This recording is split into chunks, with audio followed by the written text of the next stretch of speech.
webinar. Let's see. Okay. My name is Gad Human. I'm one of the organizers of the webinar, along with Kate Quinn and Steve Cushion. It's a great personal pleasure, actually, to welcome Tessa Murphy to the webinar this evening. Tessa is Associate Professor of History at Syracuse University. Excuse me. She's the author of a recent book, 2021, The Creole Archipelago, Race and Borders in the Colonial Caribbean, which was published by the University of Pennsylvania Press. And you will see on the screen her presentation for this evening, so I won't go over the title. We will follow the usual drill. Tessa will speak for around half an hour or so, and then we will have a Q&A, so I hope you will store up your questions for that. So I think we'll pass it over to Tessa. Great. Thank you so much for that introduction, Gad, and thank you for everyone for being here today. As Gad mentioned, I'm Tessa Murphy. I'm an associate professor of history at Syracuse University, and today I will be sharing a small portion of my book, The Creole Archipelago. And in this talk, I'll be focusing, as the title suggests, about Indigenous power in the colonial Caribbean, and particularly in the Lesser Antilles. And I'd like to start by focusing on an episode that comes at the end of the book with a site of Afro-Indigenous exile whose history, as we'll see, is even now being erased. So to get us situated, we're looking here at the Lesser Antilles. As I saw some of the names coming in, I thought, wow, I've really targeted this talk a little bit lower than the audience will need, but perhaps we can get more into depth in the Q&A. But the Lesser Antilles, of course, the smaller islands in the Southern Caribbean. And we're zooming in on the island of Baliceaux. As you can see from this aerial photo, Baliceaux is a small rocky island and it's surrounded by reefs. It measures about 320 square acres. And as we saw on the previous map, it's located just south of the island of St. Vincent. Baliceaux has actually been for sale for a number of years now, and this is one of those price available upon request situations, but internet sleuthing suggests it's going for about 29 to 30 million US dollars, so I guess a little bit less in pounds, perhaps. The sellers in the copy here note the island's long and interesting history, particularly its role as a, quote, lookout point for soldiers during the so-called Carib Wars, which, depending on which part of this paragraph you read, occurred between 1769 and 1795, or 1772 and 1797. And what this ad doesn't mention, of course, is that in 1796 and 1797, these soldiers were also keeping watch over several thousand people who were forcibly relocated to Baliceaux at the end of these wars. As we can see in this document, which comes from your National Archives of the United Kingdom, between July 1796 and February 1797, a total of 4,776 children, women, and men landed at Baliceaux. This document rather dispassionately chronicles their arrival from the July 1796 arrival of 65 men, 89 women, and 122 children, to the single child who arrived alone in January of 1797. Baliceaux, of course, is relatively small. It doesn't have much in the way of natural resources, and although the ad fails to note this, it also doesn't have a source of fresh water. Although these supplies were supposed to be brought in at the expense of the British colonial government, it seems likely that conditions on Baliceaux during this period of exile were less than ideal. And whatever the exact cause, as almost 5,000 people crowded together on the small island, many began to die. This report on the, quote, malignant pestilential disease that took hold on the island, which was authored by Nicholas Dickinson, an assistant surgeon charged with caring for the sick, In this report, he blames the illness on the quote, malignant, on the quote, impolite obstinacy of the Caribs themselves in not making an earlier submission to British forces. Dr. Dickinson further noted that, quote, its subsequent dreadful consequences are in great measure to be attributed to the Caribs' own inhumanity. And with a doctor like that, it's perhaps unsurprising that the so-called Caribs did not fare well. Beginning in September and peaking in December of 1796, hundreds of so-called Caribs died each month at Baliceaux, including almost 1,000 people in the month of December alone. By the time that a fleet of 10 British warships arrived to transport the survivors to Roatan, an island off the coast of British Honduras, now Belize, which you can see here, just half of those originally exiled remained alive. From here, the exiles' descendants, who came to be known as the Garifuna people, spread out to the Caribbean coast of Belize, as well as Guatemala and Honduras, where their descendants continue to live as recognized minority groups to this day. Baliceaux, though little talked about, remains a graveyard to more than 2,000 Garifuna ancestors. And today, their descendants, as you can see from this Saint Vincentian news piece, are engaged in a process of trying to have the island recognized as a heritage site. So how did this mass deportation happen and dispossession, and why does it remain relatively little known beyond the Garifuna and Vincentian communities in the present day? One of the things that my book traces are the processes and also the products of racialization in the colonial Caribbean. And throughout the book, I interrogate how and why different individuals and groups of people were seen and treated by those in power at various moments in time. And so these include free people of Afro-European ancestry, who I'm very happy to talk about in the Q&A, but it also includes people of Indigenous American and Afro-Indigenous descent. And I argue across these 7 chapters that over the course of the long 18th century, and particularly after the islands became British colonies after the 7 Years' War, imperial officials deliberately began to recast and to call into question the origins of people who asserted that they were indigenous to the Caribbean. This process of racialization in turn facilitated dispossession, as thousands of so-called Caribs were removed from lands that were then transformed into sugar plantations worked by enslaved Africans and their Caribbean-born descendants. But the links between indigenous dispossession and the rise of plantation societies are becoming more clear to scholars of mainland North America. And here I've just pulled the covers of a couple of books, quite recent books, that's not their explicit focus, but it's certainly something that underlines the main action of the book. But in the Caribbean, this process, the rhetorical and subsequently the very real alienation of white settlers alienating indigenous peoples from their lands in order to transform those lands into sites of Black slavery, remains, I think, underexplored and under-acknowledged. And part of this relates to the presumed absence of indigenous people from much of the Caribbean soon after European settlement. Probably many of you are familiar with the so-called Black legend of New Spain, or Spanish cruelty in the Americas. Accounts like this one by Bartolomé Las Casas helped popularize the idea that Spanish colonists quickly extinguished the Caribbean's indigenous population through warfare, through enslavement, and through acts of mass violence, as seen in these illustrations.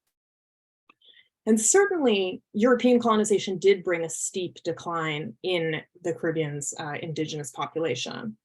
But I think equally important is an interrogation of the processes of erasure that led to widespread assumptions of indigenous absence throughout the Caribbean, and highlight sources that instead allow us to see the presence and even the power of indigenous people in the Lesser Antilles, so in the smaller islands to the south, at least until 1797.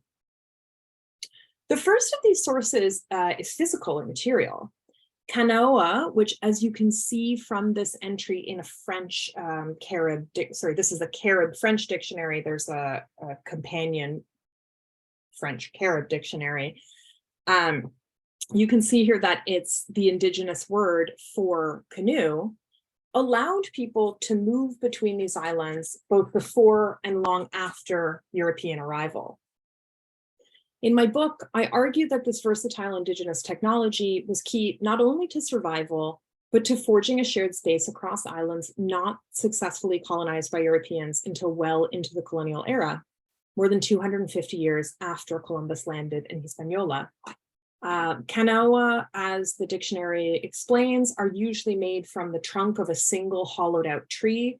They're created using fire to hollow out the interior. And this is a technique that persists in the Caribbean to this day. So you can see a traditional Kalinago canoe in the island of Dominica here. And here we see two images from early European sources that show these vessels, one from 16th century Trinidad and the other showing these vessels in 17th century Martinique. And I think these images are important in that they show how widespread these vessels were, and also that, again, they persist for generations after European arrival. Indigenous people, as you can see here, used Kanaoa to access places that sailing ships, which are of course much larger, couldn't reach, such as rocky coastlines, shallow waters, and the windward side of islands, where sailing ships really could not beat against the strong wind, but vessels that were rowed could access these places and were less affected by these winds. As I show in the first chapter of my book, the presence of Indigenous people in areas that were less accessible to Europeans was frequently acknowledged in early colonial sources for the Lesser Antilles, including written accounts or a source that lends itself better to a PowerPoint presentation in maps. So this mid-17th century map of the French colony of Martinique, which is housed at the John Carter Brown Library at Brown University, shows that the island was divided into the 2000 des Français, or the side where the French people lived, and the 2000 des Sauvages, the side where the people who the French called savages, but who referred to themselves as Kalinagos, lived. And zooming in, we can see that the mapmaker had some sense of Indigenous political organization on their side of the island. And this, in turn, I argue, shows that contact and conversation occurred between colonists, colonial authorities, and Indigenous people. Here, the mapmaker has noted the Calbe as the place where the Caribs make their assemblies, suggesting that this is an important gathering place for Indigenous people on the windward side of this French colony. Moving south on this same map, we can see places that continue to bear the names of Indigenous leaders to this day, attesting again to the fact that Indigenous people continue to live alongside and were known to early colonists. Just south of the Jesuit mission on the Indigenous side of the island, we can see the the Calbe, or Indigenous village of Capitaine Pilote, an Indigenous leader. And today, the village of Cas Pilote, or House of Pilote, continues to bear his name in Martinique. Indigenous people are also present on the so-called French side of the island. Here on the southwest coast of Martinique, we see, oh no, well, as soon as my computer catches up, here we go. We see Petit Ansterlet and Les Ansterlets, or Arles Coves. And again, the place still bears this name to this day.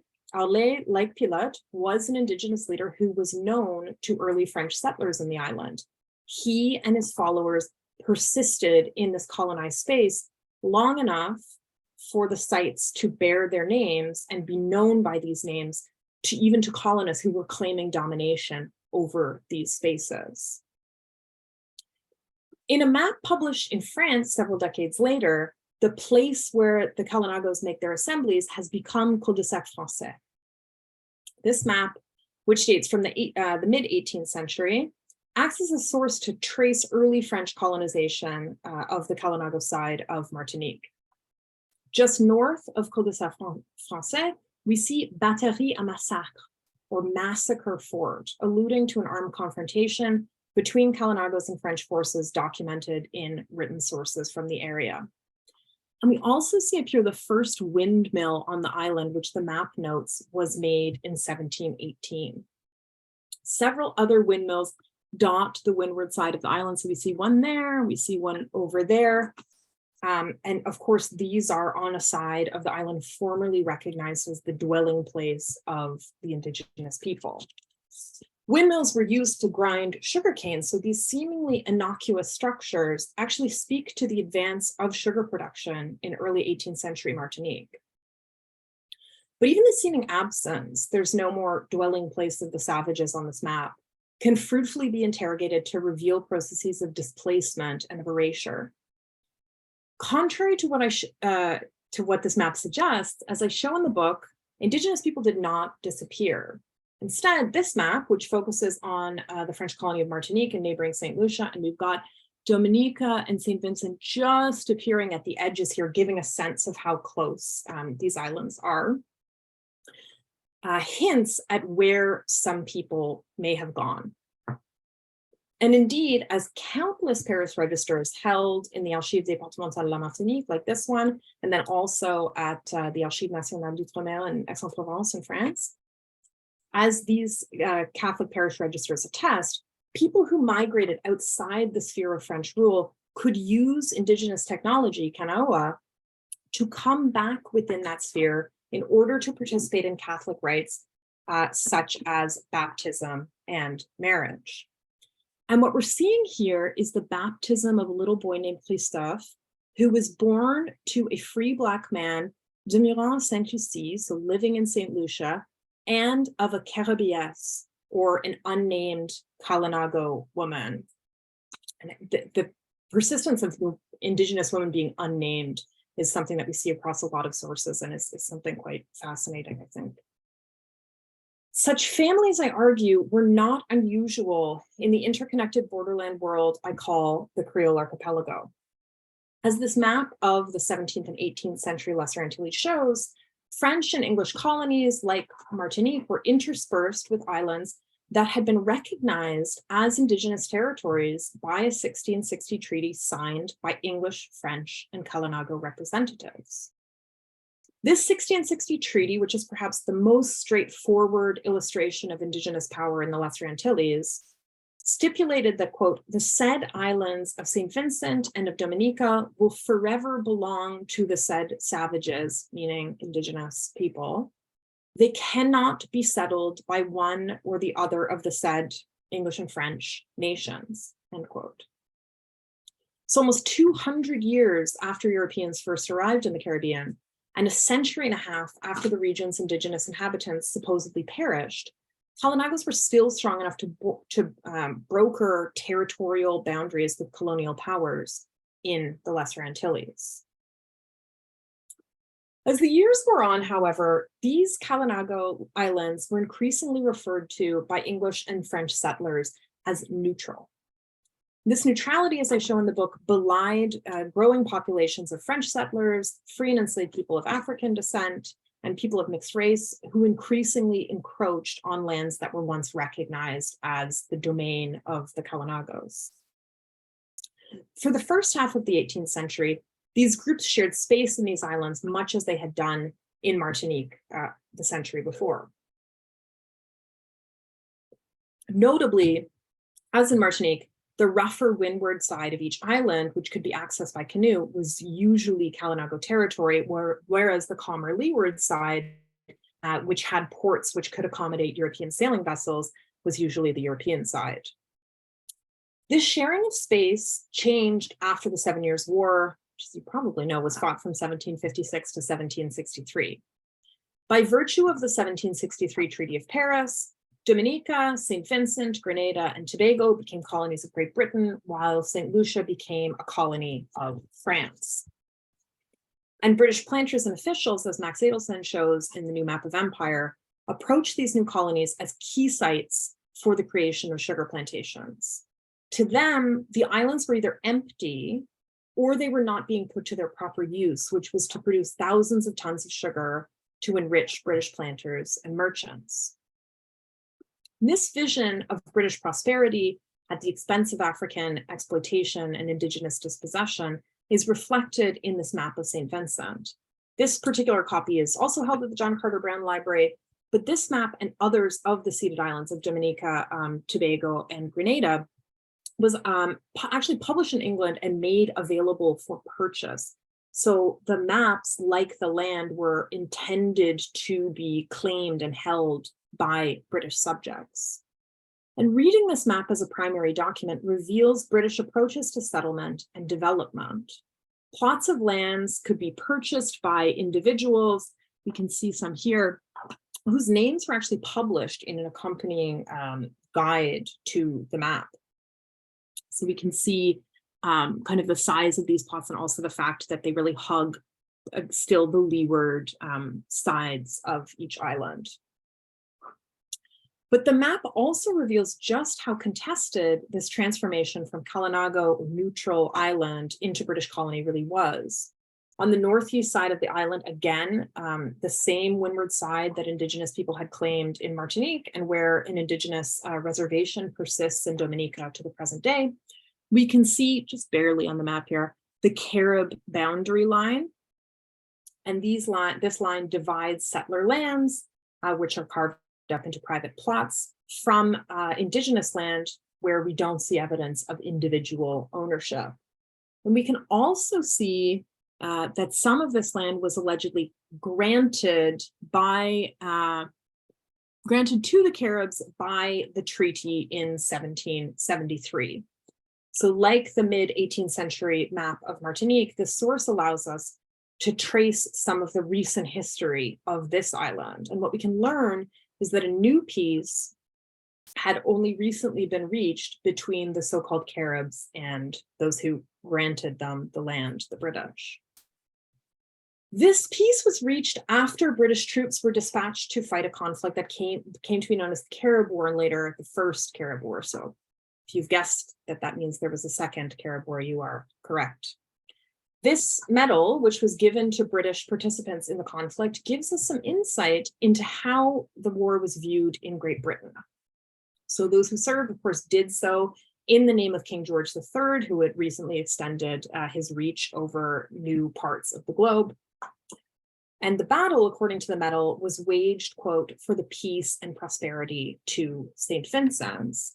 That prosperity, of course, was the birthright of the island's newest arrivals, the Scottish and English settlers whose plantations were infringing on Kalinago territories and prompting the conflict in the first place. One of the more important elements of this medal, I think, is in its depiction of the combatants. The figure of Britannia, of course, representing Great Britain, extends an olive branch to a man who has laid down his arms in the name of peace and prosperity. And this man, as you can see, is clad in a loincloth and he's barefoot, indicating both his poverty, but also his kind of more natural or perhaps even savage state. Very importantly, his hair appears tightly coiled. So rather than the long flowing hair usually used in depictions of indigenous Americans, this style conveys the subject's African ancestry.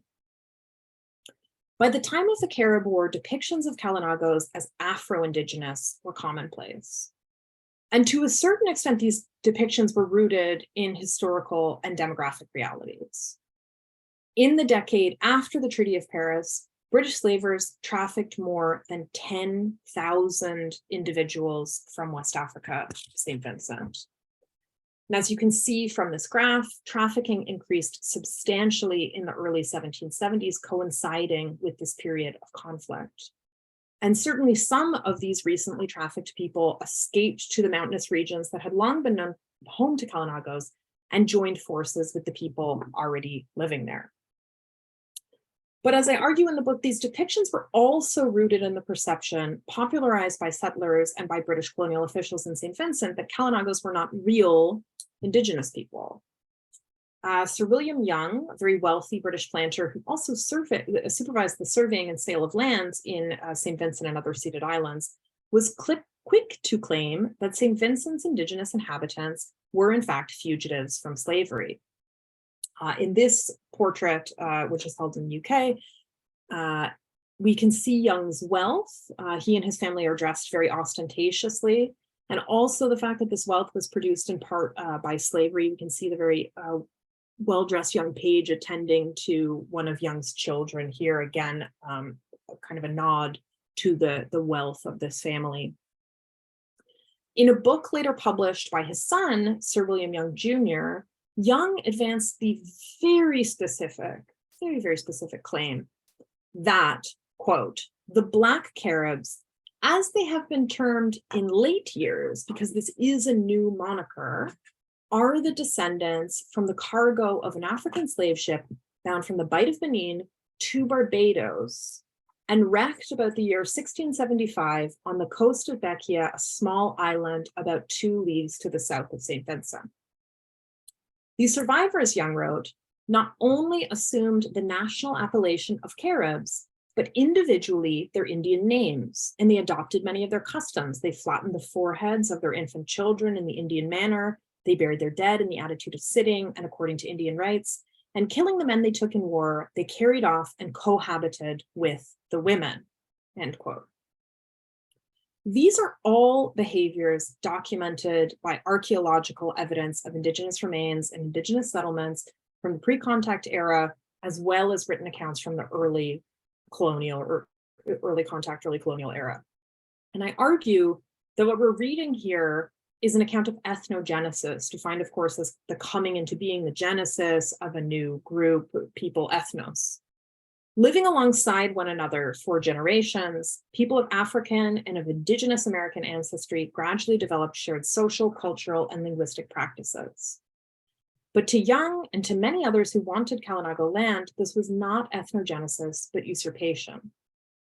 Since Kalinago lands had already been taken over by people Young claimed were rightfully bound for slavery in an English colony, Barbados, the so-called Black Caribs who lived in St. Vincent had no rights to said land. Instead, it rightfully belonged to King George III and his loyal subjects who were, of course, neither Black nor Indigenous, but white, like Young. The mid-18th century racialization of Kalinagos as Black Caribs also extended to the realm of the visual. In the art of Agostino Brunias, who was an Italian painter who went to the Lesser Antilles at the invitation of Sir William Young, it's all connected, St. Vincent's Kalinago people are consistently styled as Black Caribs. In this Brunias piece, Chatoyer, the chief of the Black Caribs in St. Vincent with his 5 wives, we see the leader, who was famed for his participation in the First Carib War, smoking a pipe as he watches several women carry heavy loads. Like the figure on the British medal we saw earlier, Chatoyer is barefoot and he's clad in a loincloth, as are his wives. Rather than appearing in a submissive pose to Great Britain, however, or to Britannia, Chatoyer is depicted as lording it over these women. I'm happy to talk more about kind of the depictions of Black Caribs as also inhumane in their treatment of women. Another Brunias piece further suggests how Kalinagos were rhetorically transformed into Black Caribs. This engraving appears in Brian Edwards' 1801 History of the West Indies under the title Pacification of the Maroons. Edwards used it in his discussion of the Maroon Wars in Jamaica. Yet as the similarities between this engraving and the image to the left suggest, the original painting on which the engraving was based was also by Brunias.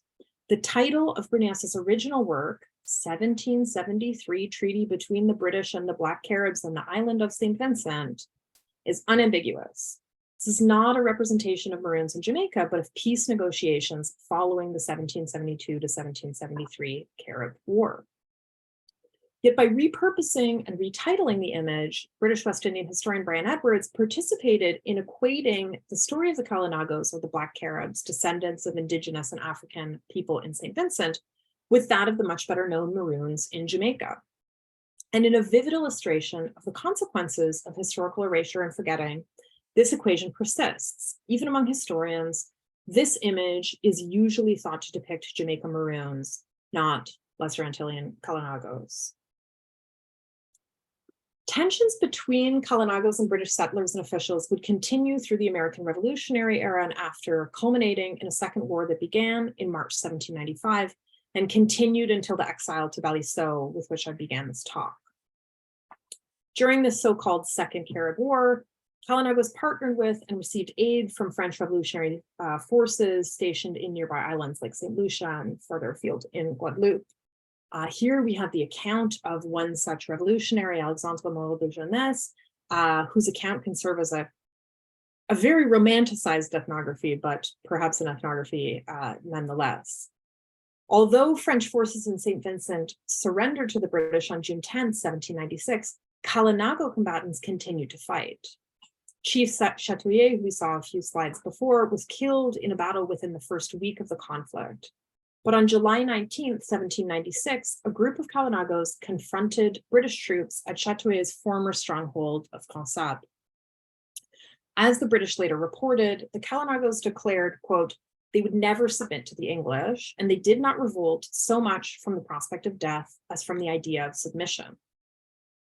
But submit they ultimately did. By the time that the Slavery Abolition Act was passed in the British West Indies in 1833, Chatouillet's former stronghold had become a sugar estate that ultimately counted more than 1,400 acres. Living there were not Kalinagos, but enslaved people. The registries of enslaved people in the British Empire, with which I'm working now and I'm happy to talk more about, show that just 20 years after Kalinago combatants surrendered to British forces, almost 600 individuals were enslaved on this single estate. So this is one of the returns from the registries showing 583 individuals enslaved at Consab. As I argue in my book, plans to dispossess Kalinagos and turn their lands into sugar plantations were actually set in motion decades before the Age of Revolution, as settlers and officials like Young advanced the notion that these Afro-Indigenous people, quote, had no right in the soil of the country. By emphasizing the Blackness of the Black Caribs and claiming that the well-documented Indigenous cultural practices were mere borrowings rather than reflections of a hybrid culture well documented by archaeological and early colonial sources, settlers accomplished a rhetorical alienation with very real and of course very lasting consequences.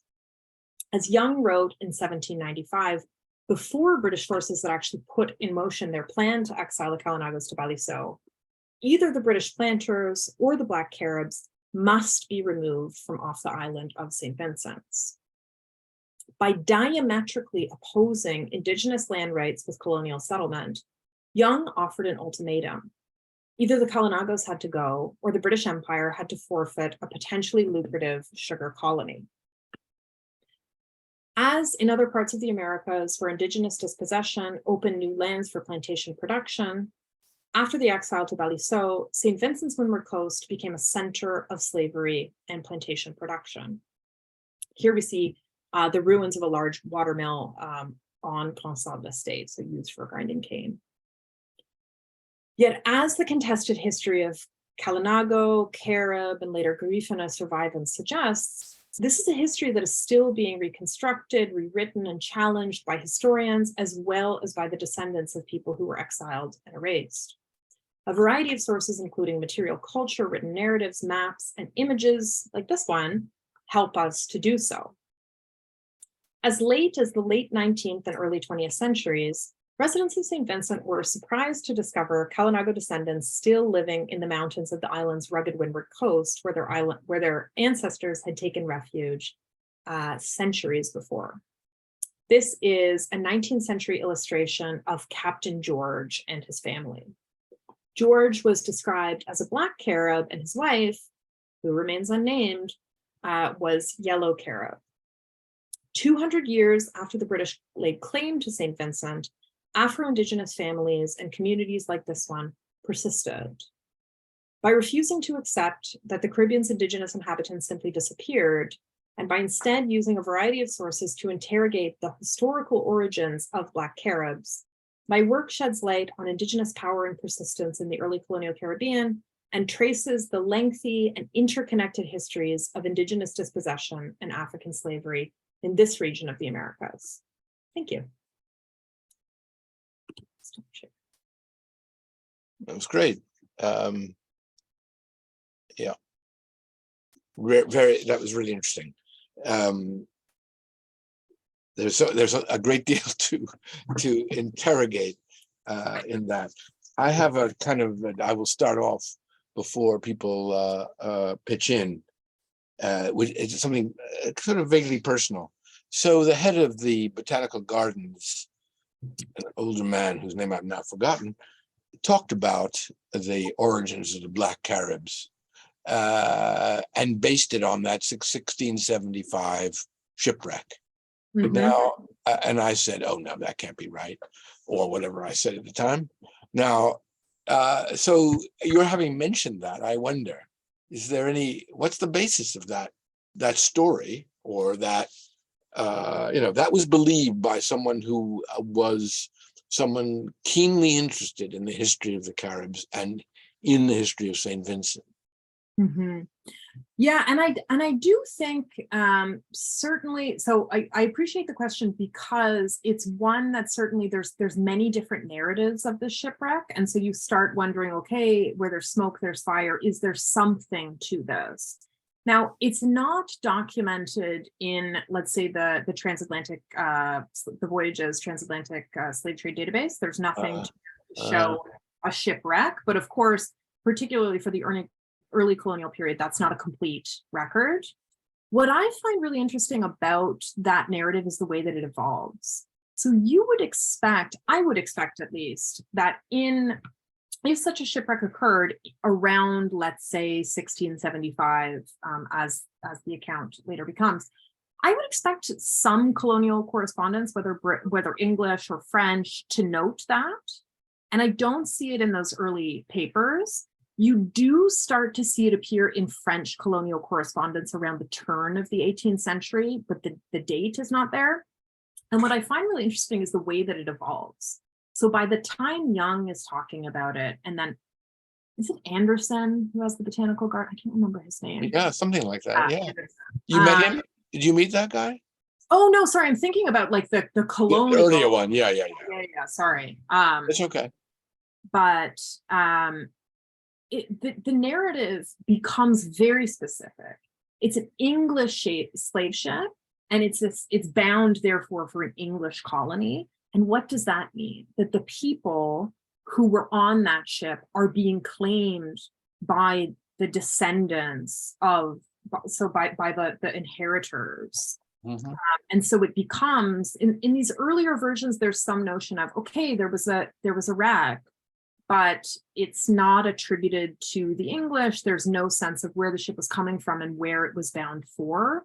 And it's only when it becomes this question of who has right to the land and who perhaps has who was claiming the right to enslave the descendants of those who were shipwrecked, that it becomes this English shipwreck. And so I think certainly a shipwreck could have happened, but I think the specificity is one that is kind of being instrumentalized in the latter half of the 18th century to assert English rights to the land and also to the usurpers of the land. And yet it continued in this man's image of the origins of the Black Caribs. That's interesting. Oh, sorry. I thought you meant, because many people here are going to be able to remind me, but the English colonists who had the botanical garden on St. Vincent was Anderson, I think, in the colonial era. But you're talking about like a 20th century. Yeah. Somebody, 20 years ago. Anyway, people are welcome to raise their hands. I think Luke has done so, and I will recognize him. So Luke, go ahead. You have to unmute. Terry, sorry. Thank you so much, Tessa, for that really illuminating talk. I never was aware of this existence of the Kalinago, but the story seemed to reflect the same shipwreck kind of narrative that's happened with the Garifuna, who I think inhabit Nicaragua and other countries along the coast of Central America. And I wonder whether there was any connection between these two groups. Was it of the same time period that these shipwrecks were happening? And was there any relationship that you discovered that might have, happened between these two groups of people? Yeah, great. Thank you for the question. So the people who I'm referring to here as Kalinago and who colonial sources would call Carib are the ancestors of the Garifuna people. So when the Garifuna are, I think there may be a couple of shipwreck stories in Garifuna origin stories. So one would be this original one with the wreck off St. Vincent. And then, of course, Garifuna people trace their own history to this exile to Baliso, subsequently the transportation to Roatan, and then from there spreading out to Central America. So it's actually a linear kind of descent there. I don't know, and it would be very interesting to know at what point the people who in the 18th century were called Carib or Black Carib came to call themselves Garifuna. I'm not sure if anybody knows about kind of the linguistic origins there, but it's a direct line of descent where this very important oral history continues to trace this origin story first back to the Caribbean, and before that to this story of a West African shipwreck. Okay, thank you. Great. Peter? Peter, do you hear me? Yeah. Oh, sorry, I can't hear you. No? No? Go ahead. You hear me now? Now, yes. Yeah, good. Yeah, thanks very much for that. And it's nice to see you in person. I've got several questions, but I'll just ask the one for the moment. It's really about a word you used early on, I think, in talking about what happened on Baliso, about racialization. And it reminded me of something, and I'm not sure I'm remembering it right, but I think it was in Nancy Gonzalez's book that she says that having collected all these supposed, well, Caribs of various kinds, I guess initially they kind of rounded up whoever had fought and then sorted them out. And the black ones were sent to Roatan, but some light-skinned or yellow Caribs, as the British recognized them, were sent back to St. Vincent. And I mean, it's always, I don't know, it's always struck me that it says something about the kind of irrationality of the focus on skin color, that the British should be more interested in what color these people were than whether they actually had fought or not.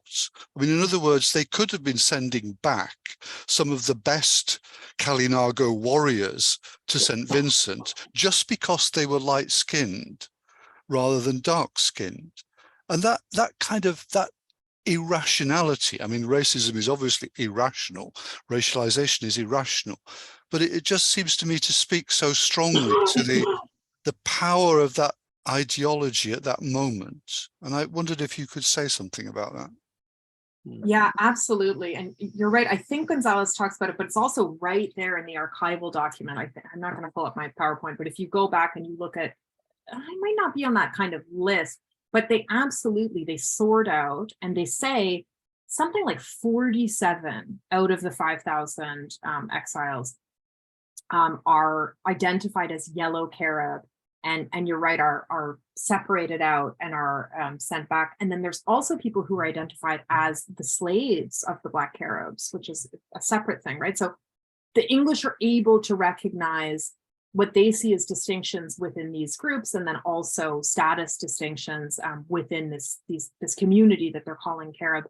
And I think it's fascinating because it speaks to, I think in the colonial era, perhaps the importance of that narrative and the extent to which it had taken hold, right? So it becomes okay to get rid of Black Caribs because the British are denying their right to the land. But we have to think about when all of this is happening, right? This dispossession is happening. Of course, it's the age of revolutions. And it's also this kind of moment of, the age of what becomes the age of abolition, right? And so this kind of humanitarian sentiment within the British Empire, where treating Indigenous people poorly becomes poorly looked upon, right? And so there's a certain element of, to use a modern spin, like a PR for the British in saying, well, we're not treating actual Indigenous people poorly, but people who, what we would say are the product of ethnogenesis, but with the British can just say, oh, well, actually they're African. It becomes okay to exile them. So I think there's certainly kind of a need on the part of the British, a desire to like put on a good face. And I think it's also really interesting the extent to which this focus on like phenotype and this racialization persists, because in Dominica in the present day, if you go to the Kalinago reservation in Dominica, the people, the Dominican, Afro-Dominican people who may take you there as a guide will say, oh, and look at them, like their hair is straight, and kind of point to these phenotypic differences. And that is true for some people, but it's certainly not true for everyone. And it also shouldn't be the dividing line between what makes someone of, mixed ancestry, Black or Indigenous. Shouldn't be as something as simple, of course, as as hair. And so I think it's very interesting how phenotype has led to a persistent perception of what makes someone authentically Indigenous or not. As kind of side note, I'm reading Elizabeth Ellis's work, which is on the Gulf South, the Petite Nation of the Gulf South in North America, continental North America. And she speaks a lot about the ability of the United States, first the colonial governments, the French and later English colonial governments, and later the United States, to kind of discount the indigeneity of people who don't fit that phenotype in a US context. And so I think one of the things that's interesting in considering Caribbean indigeneity is the parallels that it has in a continental North American context. The links between dispossession and the rise of slavery, and the links between racialization and kind of delegitimization, maybe, of indigeneity in both contexts. And I think in the Caribbean, as with so many other things in the Caribbean, we just see it happening earlier and more overtly and often more violently. But the parallels are certainly there, to my mind. Thank you for the question, and great to see you in person. Maybe you'll come back, Peter. There are a couple of comments, Tessa, in the chat, which I think I should relate to you. One from Cheryl saying she is Garifuna. Garifuna people and Kalinago are the same people. What you've said that. Nancy says, what was the relationship between the indigenous Caribs and the enslaved African Caribbean? I ask this because I'm from Bermuda, where there's always been a hierarchy between different nationalities, which is fortunately changing, improving as we speak. And Josephine says, talks about Sertimas, they came before Columbus. Yeah, I don't know if you have anything you wish to respond to any of that. Sure, yeah. Yes, absolutely. Thank you so much to Cheryl for that point. Yes, so absolutely. It's a direct line of descent from the people who were exiled from Baliso and carried first to Roatan and later to diaspora across Central America. These are the ancestors of Garifuna people. The relationship between indigenous Caribs and enslaved African and Afro-descended people in the Caribbean is certainly a complex one. In early colonial sources, we do see, and the dictionary that I used early in the talk is a great example. We do see indigenous people somewhat adopting the European hierarchy for thinking about the place of African and Afro-descended people. So the entry for Black in that dictionary speaks about racial difference as understood by indigenous people. So there is a hierarchy. We do have evidence such as that list of people who were exiled to Baliso, that Carib or Kalinago people did practice African slavery. And so again, we would see the hierarchical relationship there, right? Claiming that it was legitimate to hold people in slavery would certainly suggest that they saw themselves as in a better position in the hierarchy.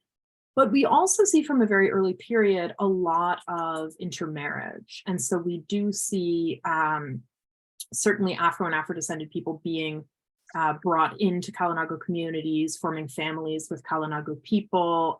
We saw an example from the 19th century illustration that closed out the talk of a so-called yellow Carib woman and a Black Carib man forming a relationship there.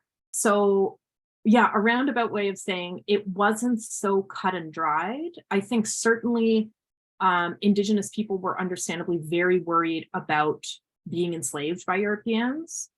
Not least because, especially in the Greater Antilles, as Aaron Woodruff Stone has shown, many were. And so there's a conscious attempt to avoid enslavement and to avoid being seen as the same as the people who Europeans were enslaving. But there are also many instances of intermarriage, cooperation. That's how, of course, the so-called Black Caribs come into being through these relationships between Indigenous and African and Afro-descended people. Thank you for the question. Thanks. Simon has a question, if he would unmute. Hello, can you hear me? Yeah. Yes. Great, thanks. Sorry, I would turn on my camera, but I'm currently wearing my dressing gown, so bit of an embarrassing image. Yeah, thank you very much, Tessa. Very interesting talk. And I'm not a historian, so it was all very new and interesting to me. And it's really interesting to think about the relationship between the Kalinago and the enslaved Africans and how the Europeans fit into all of this confusing picture. But one of the things I was interested in is trying to bring this up to the modern day and, kind of the picture right now. So you did mention that there's a Kalinago community or reserve or something on some different islands, but I'm wondering about St. Vincent in particular. What's the kind of legacy and the status of Kalinago today? And is there kind of quite a pronounced struggle in the sense of justice with this very kind of disturbing history and quite clear history of exploitation? Does that play into the situation between Kalinago and St. Vincent people today? Great, thank you for the question. And I don't know if Cheryl would like to speak to this as a Griffin person, but I'll just briefly say that a number of things are happening. So the Kalinago community on St. Vincent itself is quite small because, of course, of this exile. And so the descendants of the Kalinagos are, as Cheryl says, the Garifuna people. And the Garifuna people in modern day Belize, Honduras, Guatemala, are actively organizing to have Baliso recognized as a national heritage site. They're pushing the Vincentian government to purchase this island so that it's not turned into kind of Richard Branson's like fifth Caribbean island, but instead a heritage site. Garifuna people hold gatherings at Baliso and at St. Vincent to call attention to and honor the memory of that exile and also their persistence to the present day.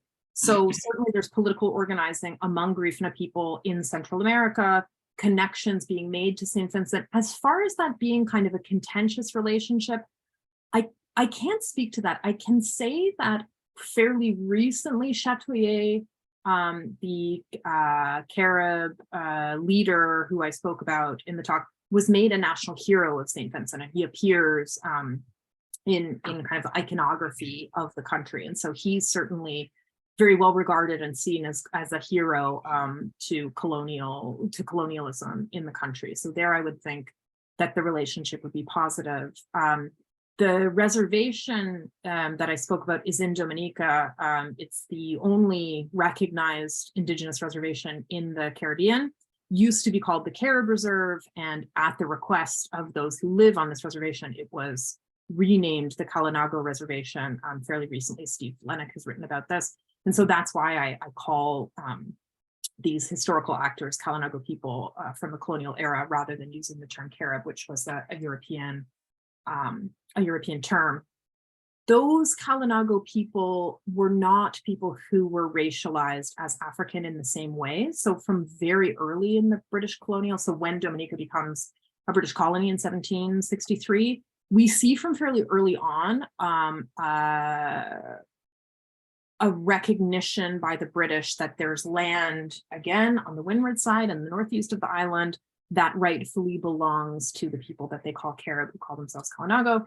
And so the site of that reservation is pretty established from the colonial period and does persist until the present day. And the relationship between Kalinago people and Dominicans is one of, well, everyone is Dominican. I believe that there's at least one Kalinago representative to Dominica's assembly, that there's a spot for representatives from the reservation. I'm pretty sure, but thank you for the question. Great. Mandy, you want to unmute, and ask your question? Oh, hi, thanks very much. So I'm a student on the course, the Caribbean course at UCL. And I had a couple of questions and they might be, sorry, connected, but Tessa, you mentioned, and I think I didn't catch it properly, but at the point where the British had completely colonized St. Vincent, and I think you said that when the first or the second war was lost, that they captured the remaining Kalinago people and enslaved them. I think that's what you said. And I was just wondering how, because one of the books that we've been reading is the Nigel Bolland book, and he talked about in there about how somebody called Duncan wrote a kind of history book that was used in the schools there. And in that book, he talked about how the Caribs, as he called them, the Black Caribs, had fought against the British, but that the African slaves in St. Vincent had joined the side of the Caribs and had fought for Queen Victoria and so on. And I just wanted to ask you what about that, like to ask you to say something about that if you could. Sure. So after the Second Carib War, which ends in 1797, the remaining Black Caribs are not enslaved. They're exiled to Baliceaux, and then from Baliceaux they go to Roatan and later to the Caribbean coast of Central America. And many of those, Ernesto Mercado Montero is working on kind of a longer durée history of from Caribs to Black Caribs to Grafina people, but they become like soldiers within the British system. So they do fight on behalf of the British in Central America and become known for some of their military prowess. So in those later conflicts in contested lands that are being contested with the Spanish in Central America, right? So like British Honduras, they become a really important military force, but they're not, very importantly, they're not enslaved. I don't know if that answers your question. Yeah. Okay. Erica, would you unmute, please? Hi, everyone. Thank you, Tessa, for actually bringing out some of the truths that haven't really been told, because I'm Garifuna as well, and I'm part of Cheryl's organization. So I'm one of the directors in the Garifuna American Heritage Foundation. And I have been to St. Vincent twice to do reculturation efforts to bring the language, the dancing, music back. And unfortunately, because I was there in 2011 for the first one, and then 2019 for the second one. And when I was there in 2011 and speaking to the villagers, because there's still Garifuna villages in St. Vincent in the north, and they actually thought the culture was gone. They didn't know that we survived. So we've done some pilgrimages there. Different organizations have done different pilgrimages there, in order to get our culture back. In the picture that you showed on Baliceaux, because I've been to Baliceaux twice, those 2 times I was there in Baliceaux as well, where we actually honored our ancestors. And that picture that you showed is the 2019, and I was at that one as well. And it's, right now I'm a first-year PhD student here in Scotland, from Los Angeles. But the struggle is the literature that I have been reading before I was a student, and now that I have more access to literature, is the same slave ship wreck story. And looking at South America, Central America, different cultures have also said that the archives, up to a certain point, showed the original history, but then after a certain point, probably when colonization started, is when, oh, in Ecuador, there was a shipwreck, and that's how this happened. In other countries, there was a shipwreck. Oh, this is how it happened. So it's interesting to note that what you said in your book, because I read your book and thank you for that. That 1661, I guess, on St. Vincent was when the slave ship story started happening. So I wondered where you found that information.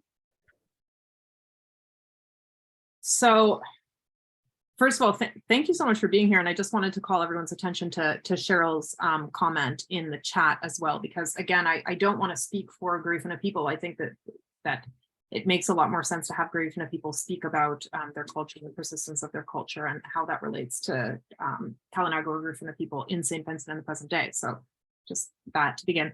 But secondly, I wish that it's so terrible. I wish I had my book in front of me because I can never remember the exact kind of off the top of my head, the references. If you email me, I'll be happy to provide you with that, because it is something that I tried to trace. Gad may remember this because I was puzzling it out at an Association of Caribbean Historians conference a number of years ago, where I was just like, man, as you say, you see this origin story of shipwreck so many times. Like, my God, ships must have just been wrecking constantly for all of these things to be true, right? And so I'm much more interested in how and when and why it was instrumentalized, as I really strongly believe that it was after, not even after 1763, after 1770, when the British kind of realized that the indigenous people who they thought were not going to be a problem in their attempts to claim all of these the ceded islands of their own, in fact, don't want them there and are willing to take up arms to keep them out. That's when people who are both indigenous and African are cast as only African, and therefore not the rightful inheritors of that land. So I do, I probably sound like a conspiracy theorist, but like, I do strongly believe that these stories were instrumentalized by people who sought to dispossess the descendants of indigenous people, precisely because they also had African ancestry, as Peter Hume's comment suggests. And I think, and again, I'm probably preaching to the choir here, but why is it not possible to be both Black and Indigenous? Why should Blackness or African ancestry erase indigeneity or Indigenous ancestry? Why can the two things not be true? And I think it's because of this impossibility that colonialism created between Indigenous people have a right to land, African people do not. African people can be enslaved, Indigenous people can legally not. And so what do you do when someone is both things at once? And I think we see that play out again and again in the Caribbean. And then, as I mentioned before, also in mainland North America, where if a group happens to also include people of African origin or African descent, they're delegitimized. And I find it much more useful to think about what it means to belong to a community, what it means to become part of that community. All of these practices, colonial sources say, oh, Black Caribs flatten the foreheads of their infants, right? Tie a board to their infant's head, quote, in order so that the races may be kept distinct. So in order that they not be confused for Afro-descended people who are enslaved. But in fact, archaeological sources attest to that practice at the time prior to European contact and persist into the early contact era. So that's an indigenous practice. Yes, it is.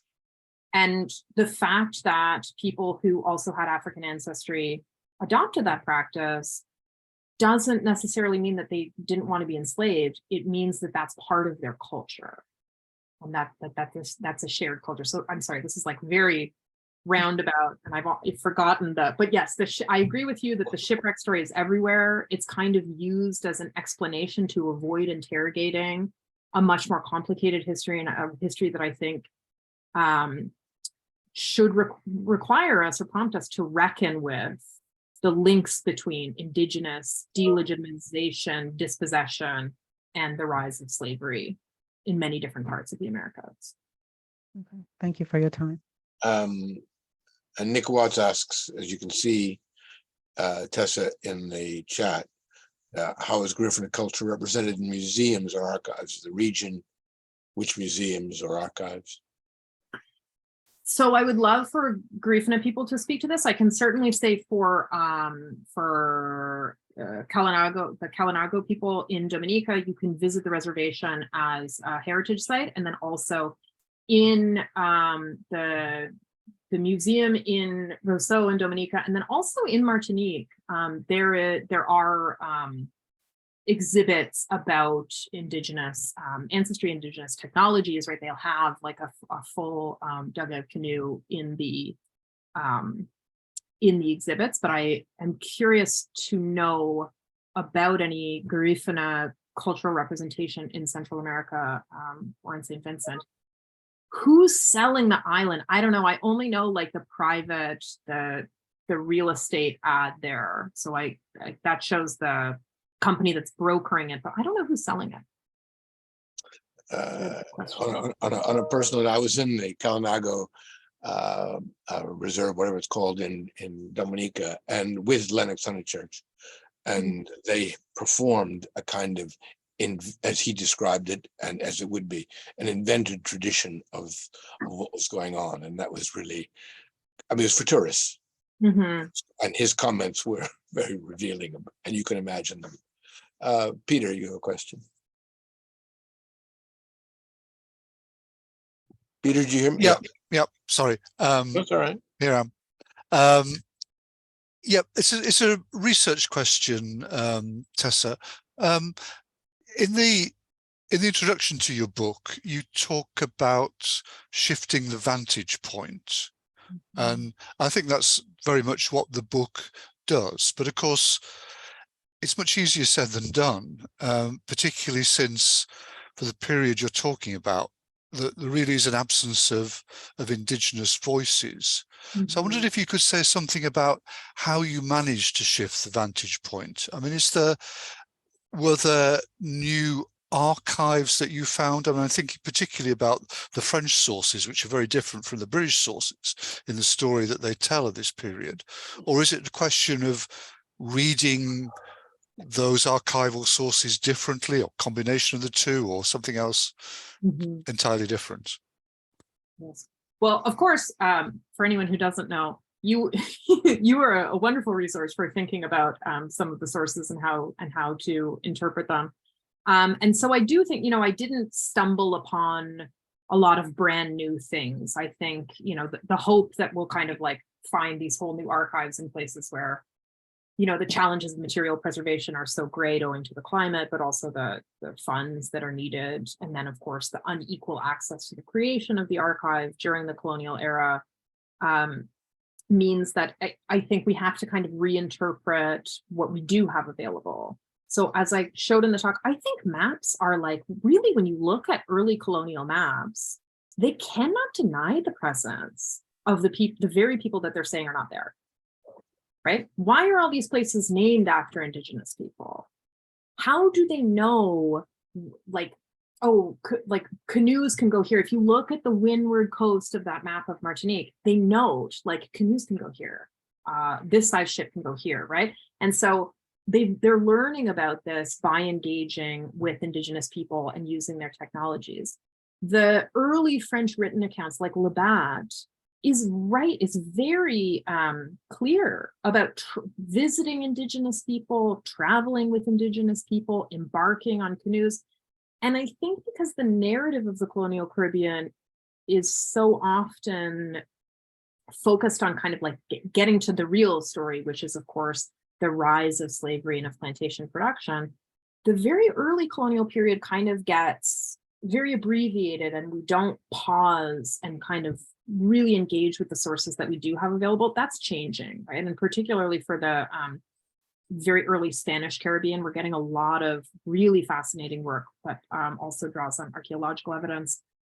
But I also found it worthwhile, and I wish that I had done more of this, but it's not how I was trained, to kind of think about how historians of Indigenous mainland North America use sources. And so they're thinking about dictionaries as an ethnographic source was really useful to me, looking at Breton's French Carib and Carib French dictionary, and thinking about the fact this is a Latin Americanist approach, right? But like where there's a huge chunk of text to explain a word that doesn't exist in French, that's such a treasure trove.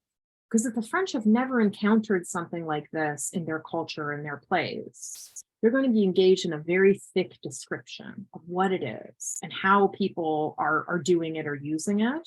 And so that's where, I mean, I read these dictionaries, flagging for places where there was a whole lot of explanatory text. And you find things like, oh, I will just share this. So this is, if I go all the way to the very end, this is the entry for, they push towards the front. And then you have this whole long thing here, right? So Breton has never encountered this word. The children of Caribs, whether to learn how to swim or to get used to the waves of the sea or just to have fun, they take these little boards that they lay on and they let themselves go. Some of them going along with the waves that push them from behind at the mouths of rivers, and others who are stronger, they let themselves go and they meet the kind of waves of the sea, right? What a fantastic entry that's telling us that Indigenous people in the early contact era served, right? Body served. Yeah. European, I mean, Kevin Dawson's work on landscape, what is it? Landscapes of power. Underwater cultures of the undercurrents of power. Yeah. Yeah. Aquatic cultures of the African diaspora is great on this, but it's just kind of not assuming that everybody relates to the world in the way, I mean, I know, again, I'm speaking to you about this, so it's a bit redundant, but, you know, thinking about this source that everybody had for years and years, but that really gives us such insight into a culture that obviously persisted at least as late as 1665, because Breton saw it firsthand and wrote about it. And that can tell us they're Indigenous children, and this is how they had fun, and this is how they related to the sea, right? And I think that those sources are there and they're rich, and there's so much that we won't know, but I think that it's worth returning to kind of the scraps that we do know and really trying to shift our focus and to recreate that world that may have been glossed over. Great. So we're coming towards the end. Cheryl has a further comment, which includes saying it's a Creole family who's selling the island, which is quite interesting, and talks about Garifuni museums, and people can read the chat. We have a couple of questions left, and I think what we should do is combine them. So Kate and Steve should each ask their question, and then we'll ask you, Tessa, to answer them, and then we will conclude. So Kate, and then Steve. Thank you. That was so interesting. I also had kind of a sources question, and I guess I was wondering whether you had looked at sources from the contemporary Garifuna and Kalinago people in terms of oral histories, and also as you were speaking, I was thinking of paintings. So I was recently at an exhibition by the Garifuna artist Pen Cayetano in Belize, and if I'm allowed to just share my screen for a minute, that made me think of this picture. Can you? Is that showing? Yeah. So in this painting, which is in this exhibition, I think it's depicting that history in the far right there. I'm assuming that relates to this origin story. And let me see, sorry, I need to stop sharing. And he has a whole series of paintings that refer to this origin story. So I was wondering if you'd worked with contemporary oral histories and visual sources like that. And I think you've already answered my question I had about maps, but it also just called to mind, I was thinking of a map of Trinidad and Sangre Grande marked on there for another kind of indigenous massacre. And I just thought it was so interesting how you were able to triangulate those histories that were written into the maps, like literally written onto the maps with the other sources that you've used. Steve? Yeah, I was really interested in the parallels between what you're talking here about the way they identified they, in this particular case being the British imperial authorities, identified indigenous rights as opposed to slave rights or not. And it seemed to me a real kind of good way of divide and conquer. And I've been reading about the colonization of Texas and the way on some occasions the Anglo-Texans would recognize the rights of people like the Comanches and so on as indigenous population. On another occasion, they would recognize the rights of the Cherokees who'd been driven in to the area from North America in the kind of the clearances, the Trail of Tears and all that. And I'm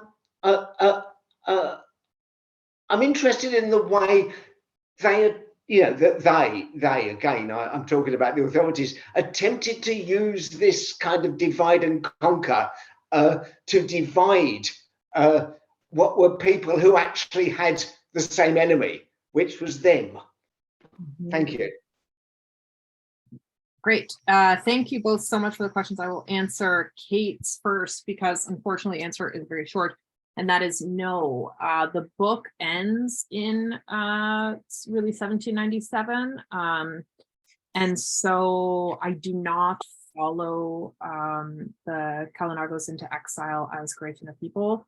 As I said, I'm very excited for Ernesto Mercado Montero's book, which is probably a few years away, but he's at Dartmouth now and he's doing kind of a longer durée history there. As Gad mentioned, there's Nancy Cillian Gonzalez book, Sojourners of the Caribbean. I can't remember, but Nancy Cillian Gonzalez, and then Nigel Bolland, obviously, as I think it was Erica, or no, it was not Erica. Mandy mentioned. So there are some works that touch on that, but because my book starts kind of in the mid 17th century, I cut it off at a certain point, and for me that was 1797. So I think there's a lot to be said there, but unfortunately it's not something that I got into. To Steve's question, yeah, this kind of attempt to divide and conquer, absolutely. And in fact, I didn't get into it in the talk, but I do discuss it in the book.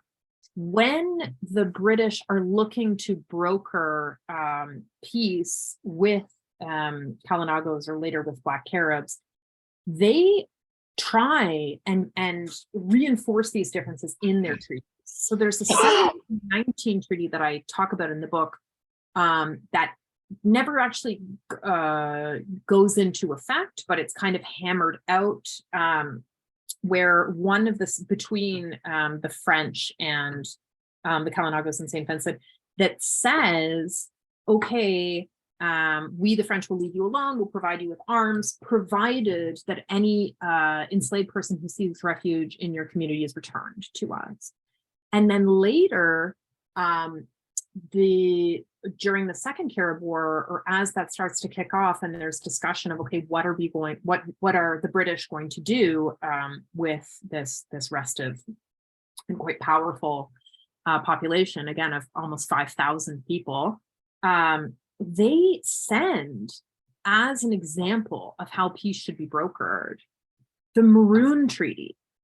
So the treaty that's made with Jamaican Maroons, where, of course, it's agreed that that small group of self-emancipated people will be permitted to continue exercising freedom, provided that they don't welcome any new fugitives into their community, and provided that they return to slavery anyone who seeks refuge among them. And so again, this very conscious attempt to divide and conquer, that's used, it's literally included in what's sent to St. Vincent as like, here's a template for the treaty that you might like to broker with the the so-called Black Caribs. And so there's very much an express attempt to divide and conquer, precisely so that British designs to create plantation colonies in these quite valuable lands are not impeded by people who are claiming their own rights to those lands.